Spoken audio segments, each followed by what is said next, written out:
పెళ్ళైనా పండగైనా వేడుక ఏదైనా పట్టుచీరల ప్రత్యేక వేదిక వారాహి సిల్క్స్. ఐపీఎల్లో ఇవాళ హై వోల్టేజ్ మ్యాచ్ జరగబోతుంది. చెన్నై సూపర్ కింగ్స్ తో తలపడబోతుంది రాజస్థాన్ రాయల్స్. అయితే చెన్నై సూపర్ కింగ్స్ కు సారథ్యం వహించనున్నారు సంజు శాంసన్.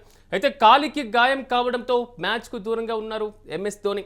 బ్యాటింగ్ కు అనుకూలంగా ఉండేటువంటి పిచ్ అయితే మాత్రం ఈరోజు మ్యాచ్లో కనబడుతుంది. ఇప్పటి వరకు 31 సార్లు తలపడ్డటువంటి ఇరు జట్లు. సో ఈసారి 32సారి మాత్రం ఏ విధంగా ఉండబోతుంది?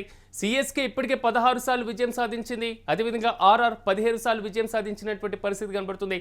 ప్రధానంగా ఈ రోజు జరిగేటువంటి మ్యాచ్లో సంజు శాంసన్ నేతృత్వంలో ధోని లేనటువంటి ఈ మ్యాచ్లో సో సిఎస్కే వర్సెస్ ఆర్ఆర్ టీంలు ఏ విధంగా ఉండబోతున్నాయి? నాతో పాటుగా ఎనలిస్ట్ వెంకట్ గారు అందుబాటులో ఉన్నారు. వెంకట్ గారు నమస్తే అండి.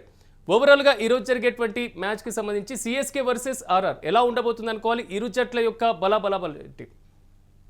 ఈ రోజు అంటే మనం ఇప్పటివరకు 2 మ్యాచ్లు చూసాం. ఆర్సీబీ వర్సెస్ ఎస్ఆర్హెచ్ చూసాము, ముంబై వర్సెస్ కేకేఆర్ చూసాం. అంటే ఈ 2 మ్యాచ్ల కంటే కూడా కొంత డిఫరెంట్ గా ఉండేటువంటి అవకాశం ఉంది. ఎందుకంటే లాస్ట్ ఇయర్ జరిగినటువంటి మినీ వేలం టైంలో ఇటు రవీంద్ర జడేజా ఆర్ఆర్ కి వెళ్ళడం, అటు ఆర్ఆర్ కి సంబంధించి సంజు శాంసన్ ఇటు రావడం, అదే ఇలా కొన్ని మార్పులు జరిగాయి. దీంతో అదే విధంగా కెప్టెన్సీ మార్పు జరగడం, అలాగే ఈ రోజు ధోని లేకపోవడం, చాలా రోజుల తర్వాత అంటే ధోని ఫామ్ లో అంటే బ్యాటింగ్ పరంగా కూడా కొంత మళ్ళీ ఫామ్ లోకి వచ్చే ప్రయత్నం చేశాడు అనేటువంటి వార్తలు వచ్చినప్పటికీ కూడా ఇప్పుడు ధోని అందుబాటులో లేకపోవడం అనేది కొంత సిఎస్కే మైనస్ అని చెప్పుకోవచ్చు. ఇలా కొంత ఈ మ్యాచ్ కి సంబంధించి అయితే మనం చూసుకుంటే కొంత డిఫరెంట్ ఫ్యాక్టర్స్ అయితే కనపడుతున్నాయి. కాబట్టి అసలు ఈ రోజు మ్యాచ్ ఎలా ఉండబోతుంది ఏంటనే దానికి సంబంధించి నా ఒపీనియన్స్ అయితే మీతో షేర్ చేస్తాను. ముఖ్యంగా గౌహతిలో జరగబోతున్నటువంటి ఈ మ్యాచ్ కి సంబంధించి మనం హై స్కోరింగ్ ఎక్స్పెక్ట్ చేయొచ్చు. అంటే మనం 2 మ్యాచ్లు చూసాం, నిన్న మొన్న జరిగినటువంటి మ్యాచెస్. ఈ 2 మ్యాచెస్ లో కూడా భారీ స్కోర్లే నమోదైనటువంటి పరిస్థితి. కాబట్టి ఈ రోజు జరగబోయేటటువంటి మ్యాచ్ లో కూడా భారీ స్కోరే నమోదయ్యేటువంటి అవకాశాలు అయితే స్పష్టంగా కనబడుతున్నాయి. దీనికి ప్రధానంగా రెండు కారణాలు నేను చెప్తాను. ఒకటి మంచు ప్రభావం ప్రధానంగా, అంటే ఫస్ట్ ఇన్నింగ్స్ లో కూడా కొంత మంచు ప్రభావం అనేది ఉంటుంది. ఎందుకంటే గౌహతి అస్సాం అనగానే కొంత ఆ కొండల ప్రభావం అదంతా ఉండడం వల్ల మంచు కూడా కొంత భారీగానే కురిసేటువంటి అవకాశం ఉంది. కాబట్టి ఫస్ట్ మన ఈవినింగ్ 4:35 నుంచి కొంత గౌహతిలో మంచు ప్రభావం అనేది ఉంటుంది. కాబట్టి దీనివల్ల ఫాస్ట్ బౌలర్లు ఇబ్బంది పడేటువంటి అవకాశం ఉంది. అదే విధంగా ఈ రోజు వర్షం పడేటువంటి అవకాశం కూడా ఉంది. మ్యాచ్ కు ముందు కొంత వర్షం పడేటువంటి అవకాశాలు ఉండటంతో పిచ్ కొంత తేమ ఉండేటువంటి అవకాశం ఉంది. అలాగే మైదానం కూడా అవుట్ ఫీల్డ్ కూడా కొంత తేమ ఉండేటువంటి అవకాశం ఉన్నటువంటి నేపథ్యంలో కొంత దీనికి సంబంధించి అంటే బౌలర్లకు కొంత వ్యతిరేకమైనటువంటి వాతావరణం ఉండేటువంటి అవకాశం. అయితే నిన్న మొన్న జరిగినటువంటి మ్యాచ్ల మాదిరిగానే ఈ రోజు టాస్ గెలిచిన జట్టే మ్యాచ్ కూడా గెలిచేటువంటి అవకాశాలు అయితే పుష్కలంగా ఉన్నాయని చెప్పొచ్చు. అంటే ఎవరు గెలిచి కొంతవరకు మీరు నిన్న మొన్న జరిగినటువంటి మ్యాచ్ కంటే ఈ రోజు జరిగే మ్యాచ్ లో స్కోర్ ఎక్కువ అంటున్నారు. అంటే ఎగ్జాంపుల్ గా ఎంత ఉండే ఛాన్స్ ఉండొచ్చు అంటారు? అయితే నిన్న మనం 220 అండి 2 మ్యాచ్ల్లో చూసుకుంటే కనుక 220, 221, 24 హైయెస్ట్ స్కోర్. కాబట్టి నిన్న ముంబై చేసింది హైయెస్ట్ స్కోర్. కాబట్టి ఈ రోజు వచ్చేసరికి 230 నుంచి 250 మధ్యలోనే స్కోర్ ఉంటుంది అనేది నా అంచనా. అయితే కొంత స్కోర్ పిచ్ బ్యాటింగ్ అనుకూలంగా ఉంటుంది. దానికి తోడు గౌహతి పిచ్ కొంత చిన్నది, ఎందుకంటే వాంకడే మాదిరిగానే కొంత చిన్నది. మామూలుగా సాధారణంగానే మనం చిన్నస్వామి స్టేడియమే చిన్నది, దానికంటే వాంకడే చిన్నది. వాంకడే చిన్నస్వామికి దాదాపు సిమిలర్ గానే గౌహతి పిచ్ కూడా ఉంటుంది. కాబట్టి దీనికి సంబంధించి చూసుకుంటే మాత్రం కొంత బ్యాటింగ్ అనుకూలంగా ఉండేటువంటి అవకాశాలే కనపడుతున్నాయి. ఇక జట్టు సెలక్షన్స్ కి సంబంధించి కనుక చూసుకుంటే, అంటే ఈ రోజు టీమ్ సెలక్షన్స్ కనుక మనం చూసుకోగలిగితే మాత్రం ఎవరెవరు ఉండేటువంటి అవకాశం ఉంది ఏంటనే దానికి సంబంధించి కొంత ఉత్కంఠ అయితే కనపడుతుంది. ముఖ్యంగా అంటే 2 జట్లకి సంబంధించి కొంత అంటే కీలకమైనటువంటి ఆటగాళ్ళు ఎవరు అనే దాని గురించి ఒకసారి మనం డిస్కస్ చేసుకునేటువంటి ప్రయత్నం చేద్దాం. అయితే నాకు సంబంధించి అంటే నాకున్నటువంటి అంటే నేను ఇందాక వర్క్ చేసిన దాని ప్రకారం మనం మాట్లాడుకోవడానికి ముందు నేను వేసుకున్నటువంటి లెక్కల ప్రకారం చూసుకుంటే, అంటే ఈ రోజు టీంలో ఉండే వాళ్ళకి సంబంధించి రుతురాజ్ గైక్వాడ్ సారథ్యంలోనే చెన్నై ఈ రోజు ఆడుతుంది. సంజు శాంసన్, రుతురాజ్ గైక్వాడ్ వీళ్ళిద్దరు కూడా ఓపెనింగ్ ప్లేయర్. కాబట్టి రుతురాజ్ గైక్వాడ్ నుంచి మనం క్లాసిక్ ఆట చూడొచ్చు, సంజు శాంసన్ నుంచి స్ట్రోక్ ప్లే చూడొచ్చు. అదే విధంగా ఆయుష్ మాత్రే, మ్యాట్ షార్ట్, అదే విధంగా Shivam Dube, Kartik Sharma, Prashant Veer, Jamie Overton, Noor Ahmad, Matt Henry, Khaleel Ahmed వీళ్ళు ఈ రోజు చెన్నైలో ఉండేటువంటి అవకాశాలు అయితే పుష్కలంగా ఉన్నాయి. అంటే తుది జట్టుకు సంబంధించి ప్లేయింగ్ 11 కి సంబంధించి. అదే విధంగా ఒకవేళ ఇంపాక్ట్ ప్లేయర్స్ కనుక వస్తే అంశుల్ కాంబోజ్ లేదా గుర్జప్రీత్ సింగ్ వచ్చేటువంటి అవకాశాలు అయితే ఈ రోజు ఉన్నాయి. ఇక రాజస్థాన్ రాయల్స్ కి సంబంధించి కనుక చూసుకుంటే మాత్రం యశస్వి జైస్వాల్, వైభవ్ సూర్యవంశీ వీళ్ళిద్దరూ ఓపెనింగ్ చేసేటువంటి అవకాశాలే ఉన్నాయి. ఎందుకంటే లాస్ట్ ఇయర్ వీళ్ళిద్దరు పెయిర్ బాగా సక్సెస్ అయింది. వీళ్ళు ఇంకా కెప్టెన్సీ పరంగా వస్తే రియాన్ పరాగ్ ఇప్పటికే వాళ్ళ ఆర్ఆర్ కెప్టెన్ చేసింది కాబట్టి వాళ్ళకి ఆ ధ్రువ్ జురేల్ ఉన్నప్పటికీ కూడా, సీనియర్ ఆటగాడు ధ్రువ్ జురేల్ ఉన్నప్పటికీ కూడా రియాన్ పరాగ్ కి వాళ్ళు ప్రయారిటీ ఇచ్చారు. కాబట్టి ఇక్కడ రియాన్ పరాగ్ సారథ్యంలో తొలిసారి అంటే సంజు శాంసన్ లేకుండా ఈ రోజు మ్యాచ్ చాలా నాళ్ళ తర్వాత రాజస్థాన్ మ్యాచ్ ఆడుతుంది. కాబట్టి ఈ మ్యాచ్ కి సంబంధించి భారీ అంచనాలే ఉంటాయి. అదే విధంగా వికెట్ కీపర్ గా ధ్రువ్ జురేల్ ఉండేటువంటి ఒక అవకాశం ఉంది. అలాగే వెస్టిండీస్ కు సంబంధించినటువంటి హిట్టర్ ఎవరైతే ఉన్నారో షిమ్రాన్ హిట్మేర్, అతను ఈ రోజు కీలకమైనటువంటి 6వ స్థానంలో కానీ 5వ స్థానంలో కానీ బ్యాటింగ్ అంటే వెంకట్ గారు కొంతవరకు అంటే ధోనికి సంబంధించినటువంటి అంశం మనం చూసాం, కాలికి గాయం కావడంతో. సో ఆ రీప్లేస్ అనేది కొంతవరకు సక్సెస్ వైపు ఉండే ఛాన్స్ ఉంటుందంటారా సంజుది? ధోని లేని లోటుని సంజు శాంసన్ అయితే భర్తీ చేసేటువంటి అవకాశం ఉంది. ఎందుకు చెప్తున్నాను అంటే వికెట్ కీపింగ్ పరంగా కూడా సంజు శాంసన్ పర్వాలేదు. అతన్ని ఇక్కడ కూడా మనం తక్కువ అంచనా వేయడానికి లేదు. అదే విధంగా ఇంకొక దానికి సంబంధించి కనుక చూసుకుంటే అంటే ముఖ్యంగా ఈ కెప్టెన్సీ వ్యూహాల పరంగా అతనికి రాజస్థాన్ రాయల్స్ కి సుదీర్ఘ కాలం పాటు కెప్టెన్ గా పనిచేసినటువంటి అనుభవం ఉంది. కాబట్టి అది కూడా ప్లస్ అయ్యేటువంటి అవకాశం ఉంది. అదే విధంగా కొంత ఈ కోఆర్డినేషన్ కి సంబంధించి కూడా సంజు శాంసన్ బ్యాటింగ్ కోఆర్డినేషన్ కూడా బాగుంటుంది. నాన్ స్ట్రైకింగ్ ఎండ్ లో ఎవరున్నా సరే, అతను నాన్ స్ట్రైకింగ్ ఎండ్ లో ఉన్నా, అతను స్ట్రైకింగ్ ఎండ్ లో ఉన్నా అతని కోఆర్డినేషన్ అనేది బాగుంటుంది. కాబట్టి ధోని లేని లోటు అనేది, ధోని లేకపోవడం ఒక రకంగా ఈ రోజు చెన్నైకి ప్లస్ అనేది కూడా నేను చెప్పగలుగుతాను. రెండోది వెంకట్ గారు, ఆర్ఆర్కి సంబంధించినంత వరకు సో రీసెంట్గా 5 మ్యాచెస్లో 4 మ్యాచెస్ విన్ అవ్వడం జరిగింది. సో ఆ ట్రెండ్ కొనసాగుతుంది అనుకోవచ్చా?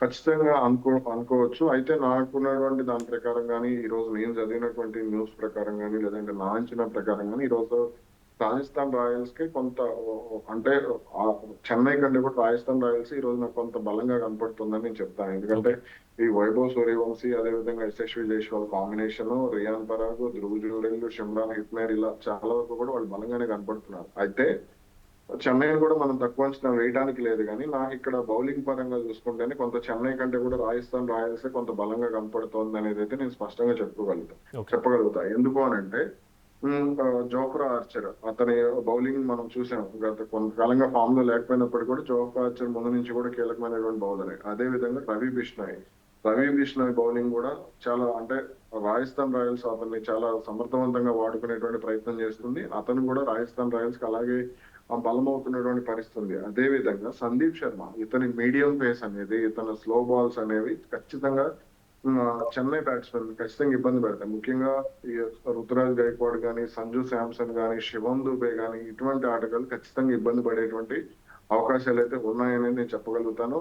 అదే విధంగా ఇక్కడ మరో కీలక బౌలర్, స్పిన్నర్, అలాగే ఆల్రౌండర్ రవీంద్ర జడేజా, ఇతని ప్రభావం కూడా చెన్నైకి సంబంధించి అంటే కొంత ఎక్కువగా ప్రభావం అంటే చెన్నై బ్యాట్స్మెన్ వీక్నెస్ కానీ ఇవన్నీ కూడా అతను సుదీర్ఘ కాలం పాటు చెన్నైలో ఆడాడు. కాబట్టి ఇక్కడ రాజస్థాన్ రాయల్స్ కి అతను బలమైన అంటే వెంకట్ గారు మీరు పదే చెప్పారు అంటే ప్రీవియస్ మ్యాచ్లో కూడా ఫాస్ట్ బౌలర్స్ లేక చాలా టీమ్స్ లాస్ అవుతున్నాయి. సో వీళ్ళు ఎందుకు భర్తీ చేసుకోవట్లేదు, ఇలా ఎందుకు వీరికి సంబంధించి తీసుకోవట్లేదు అనేటువంటి విషయం. అంటే ప్రీవియస్ మ్యాచెస్ చూసిన తర్వాత ఈ రోజు జరగబోతున్నటువంటి మ్యాచ్లో అయినా ఫాస్ట్ బౌలర్స్ కీ రోల్లో ఉండబోతున్నారా అనుకోవచ్చా, ఆశించవచ్చా? ఎస్, ఫాస్ట్ బౌలర్ కి సంబంధించి ఈ రోజు అంటే రెండు జట్లలో కూడా నాకు ఫాస్ట్ బౌలర్లు ఎక్కువ కనపడుతున్నారు. అంటే స్పిన్నర్ల కంటే కూడా అంటే రెండు జట్లకి ఇద్దరు డిఫరెన్స్ అంటే రెండు తేడాలు కనపడుతున్నాయి నాకు. రవీంద్ర జడేజా స్పిన్ కి సంబంధించి, రవి బిష్నాయ్ వీళ్ళిద్దరు కాకుండా మిగిలిన దానికి సంబంధించి అలాగే నూర్ అహ్మద్ అతని బౌలింగ్ కూడా కొంత డిఫరెంట్ గా ఉంటుంది. చైనామెన్ బౌలింగ్ టైప్ కొంత అంటే మన కుల్దీప్ యాదవ్ లానే కొంత సిమిలర్ గా బౌలింగ్ ఉంటుంది. వీళ్ళ ముగ్గురిని పక్కన పెడితే మ్యాట్ హెన్రీ, అదే విధంగా ఖలీల్ అహ్మద్, జేమీ ఓవర్టన్, శివం దుబే చెన్నైకి సంబంధించి. అదే విధంగా ఆర్ఆర్ కి సంబంధించి కనుక చూసుకుంటే సందీప్ శర్మ, అదే విధంగా జోఫ్రా ఆర్చర్, తుషార్ దేశ్ పాండే, వీళ్ళ ముగ్గురు అంటే వీళ్ళ సంబంధించి రాజస్థాన్కి సంబంధించి వీళ్ళ ముగ్గురు అంటే వీళ్ళు స్లో బాల్స్ వేరియేషన్స్. తుషార్ దేశ్ పాండే ఎప్పుడైతే చెన్నైలో ధోని సారథ్యం ఆడాడో అప్పటి నుంచి కూడా అతను బౌలింగ్ పరంగా కూడా చాలా అంటే ఈ స్లో బాల్స్ విషయంలో కానీ, వేరియేషన్స్ విషయంలో కానీ 2023 అనుకుంటా టాప్ వికెట్ టేకర్ గాను నిలిచినట్టున్నాడు తుషార్ దేశ్ పాండే. కాబట్టి లాస్ట్ ఇయర్ కూడా అతను బౌలింగ్ అనేది బాగుంది. కాబట్టి ఈసారి అతను రాజస్థాన్ రాయల్స్ ఆడుతున్నాడు కాబట్టి ఖచ్చితంగా రాజస్థాన్ రాయల్స్ కి అతను బలమయ్యేటువంటి అవకాశాలు ఉన్నాయి. కాబట్టి ఫాస్ట్ బౌలర్లు మనం మొన్న చూసినటువంటి రెండు మ్యాచెస్ లో కూడా ఫాస్ట్ బౌలర్ల ప్రభావం అనేది చాలా తక్కువగా ఉంది. బూమ్రా, ట్రెంట్ బౌల్ట్ కానీ, అలాగే కొంత భువనేశ్వర్ కుమార్ ఒక్కడే పర్వాలేదు అనిపించాడు. అలాగే జాకబ్ డఫీ అతను ఒక్కడే కొంతగా ఫాస్ట్ బౌలర్లకు సంబంధించి మెరుగ్గా రాణించింది. ఇక మిగిలిన వాళ్ళందరూ కూడా ఫెయిల్ అయ్యారు. కాబట్టి ఈ రోజు చెన్నై మ్యాచ్ కి సంబంధించి చూసుకుంటే, చెన్నై ఆర్ఆర్ మ్యాచ్ కి సంబంధించి చూసుకుంటే ఫాస్ట్ బౌలర్ల ప్రభావం అనేది ఎక్కువగా ఉంటుందని చెప్పగలం. రెండోది వెదర్కి సంబంధించినటువంటి అప్డేట్స్ మీరు ఇందాక నాకు చెప్పడం జరిగింది. సో ఏ టీం మీద ఎక్కువ ఎఫెక్ట్ పడే ఛాన్స్ ఉంటుంది? రెండోది టాస్ అనేది ఏ విధంగా సెలెక్ట్ చేసుకోవడం బెస్ట్ అంటారు ఇప్పుడున్న సిచ్యువేషన్లో? టాస్ గెలిస్తే బౌలింగ్ తీసుకోవడం అనేది బెస్ట్ ఆప్షన్. ఎందుకు అని అంటే నేను ఇందాక చెప్పాను, వెదర్ కి సంబంధించి కనుక మనం చూసుకుంటే ఆ వెదర్ విషయానికి వస్తే ఫస్ట్ మ్యాచ్ స్టార్టింగ్ కి ముందు వర్షం పడుతుంది. వర్షం పడితే ఖచ్చితంగా బంతి జారిపోయేటువంటి ప్రభావం కూడా ఉంటుంది. కాబట్టి బంతి జారిపోతున్నప్పుడు బౌలర్ గ్రిప్ దొరకడం కష్టం. ముఖ్యంగా ఫాస్ట్ బౌలర్లు, స్పిన్నర్లు కూడా ఇబ్బంది పడతారు. అయితే ఇక్కడ ఫస్ట్ బౌలింగ్ చేసే వాళ్ళకి అడ్వాంటేజ్ ఏంటంటే తేమ ఉంటుంది పిచ్ మీద. అంటే వర్షం పడడం వల్ల కొంత తేమ కనపడుతుంది. ఆవిరి కానీ పట్టాలు అవి వేస్తుంటారు కాబట్టి ఖచ్చితంగా దానిలో కొంత తేమ ఉంటుంది, కప్పుంచుతారు. కాబట్టి ఆ తేమని కొంత స్వింగ్ స్వింగ్ చేయగలిగేటువంటి బౌలర్లకు అది జోఫ్రా ఆర్చర్ కానీ, లేదంటే ముఖ్యంగా సందీప్ శర్మకు అటువంటి పరిస్థితులు చాలా అనుకూలంగా మారేటువంటి అవకాశం ఉంది. అలాగే అయితే మీరు అడిగిన దాని ప్రకారం టాస్ గెలిచిన వాళ్ళు ఖచ్చితంగా బౌలింగ్ ఎంచుకోవచ్చు. బౌలింగ్ ఎంచుకుంటే ఖచ్చితంగా గెలిచేటువంటి అవకాశాలు అయితే ఉంటాయి. అయితే ఫస్ట్ బ్యాటింగ్ చేసిన వాళ్ళు కూడా అవకాశం ఉంది. కాకపోతే ఏంటంటే 250 పరుగులు చేస్తేనే గౌహతి లాంటి పిచ్ మీద గెలిచేటువంటి అవకాశం ఉంటుంది. అయితే మనం చూసుకుంటే ఐపీఎల్ మ్యాచెస్ కి సంబంధించి ఖచ్చితంగా టీ20లకు సంబంధించి బ్యాటింగ్ పిచ్చెస్ ఎక్కువగా రెడీ చేస్తుంటారు. కాబట్టి ఇక్కడ మనం అదే లెవెల్లో స్కోర్ అయితే ఎక్స్పెక్ట్ చేయొచ్చు. ఓకే, రెండు టీమ్స్ని మీరు ఆల్రెడీ చూస్తున్నారు, టీమ్స్లో ఉన్నటువంటి ప్లేయర్స్కి సంబంధించి. సో పూర్తి స్థాయిలో మాత్రం వీళ్ళు ఏ స్టెప్ తీసుకోకుండా ఉంటే బెస్ట్ అంటారు ఈ సిచ్యువేషన్లో?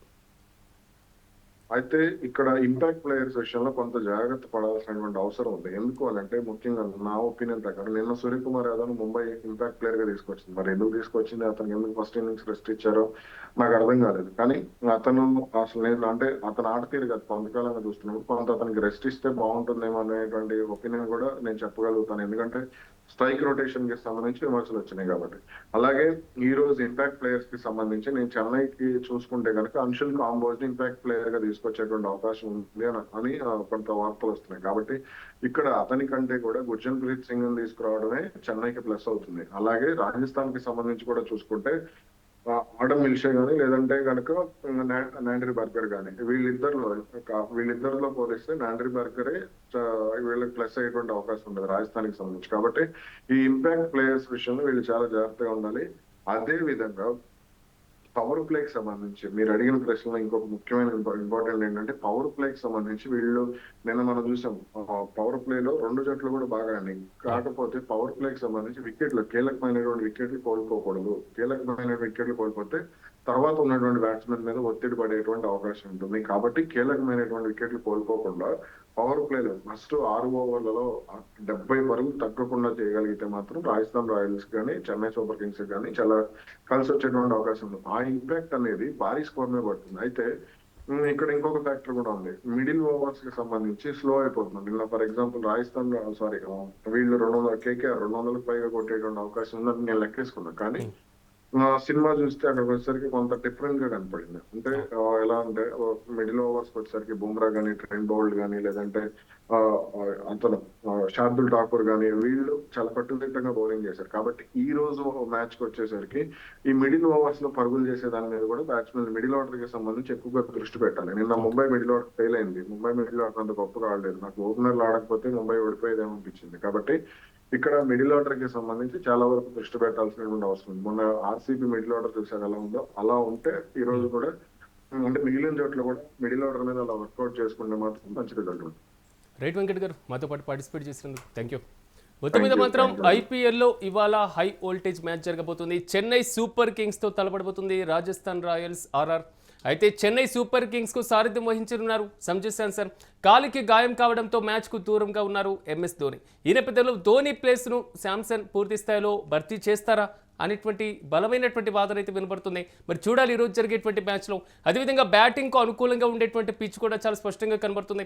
సో మొదట ఎవరైతే బౌలింగ్ ఎంచుకుంటారు వారికి సంబంధించి కొంతవరకు సానుకూల పరిస్థితులు ఉండే అవకాశాలు కనబడుతున్నాయి.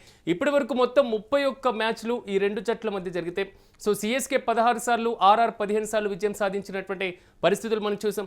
సో ఈ రోజు జరిగేటువంటి మ్యాచ్లో ఎలాంటి ప్రభావం చూపుతుంది? సో ఆర్ఆర్ లాస్ట్ జరిగినటువంటి 5 మ్యాచ్ల్లో 4 మ్యాచ్లు విన్ అవ్వడం. సో ఒక్కసారిగా ఈక్వేషన్స్ ఏమైనా ఏమైనా మారబోతున్నాయి? సో టీమ్స్లో ఉన్నటువంటి ప్లేయర్స్ ఎలాంటి ఎఫెక్టివ్గా ఆడబోతున్నారు?